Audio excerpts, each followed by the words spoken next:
on constate qu'il y a une intensification de coupure de courant. Parce que plus il sort, on dirait plus qu'il coupe encore. Parce que des fois, on a 5, vaut mieux que le ministre sorte de moins en moins alors. Coupures par jour. Donc, je pense qu'aujourd'hui, les Gabonais ont besoin de courant et il faut trouver une solution, même provisoire, pour soulager le peuple gabonais. Parce que c'est un impact social, c'est un impact économique. Exactement. Donc, ce qu'il ne faut pas, c'est des sorties spectaculaires. Ce n'est pas opportun. Donc, à mon humble avis, le problème de la SCG, il est complexe et très profond. Si on commence à le décortiquer, on peut y passer la journée. Aujourd'hui, il faut trouver une solution qui amène le courant, même de façon temporaire, comme ils l'ont fait avec... Mais justement, Eric est là. C'est la raison pour laquelle je disais, ne répétons pas ce que nous disons depuis longtemps.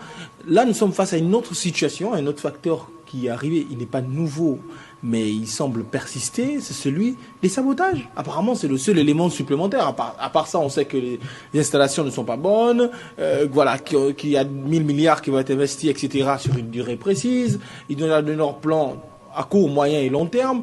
Ça, c'est déjà su. Nous patientons. Mais la situation qui s'aggrave aujourd'hui est due à un sabotage.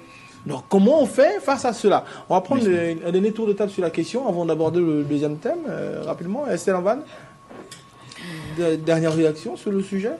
Alors moi, la question qu'on va se poser aujourd'hui, parce que le problème, il est réel, il n'est pas nouveau, il existe depuis. Vous avez rappelé que le ministre...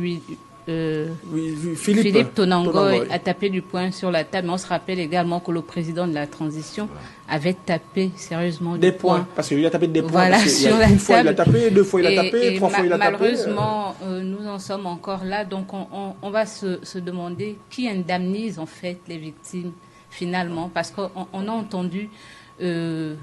comment elle s'appelle, la dame? Ah oui, voilà. Karina Ngolé. Voilà, on a entendu Madame Ngolé que l'on va écouter une fois de plus. Qui rappelait un tout petit peu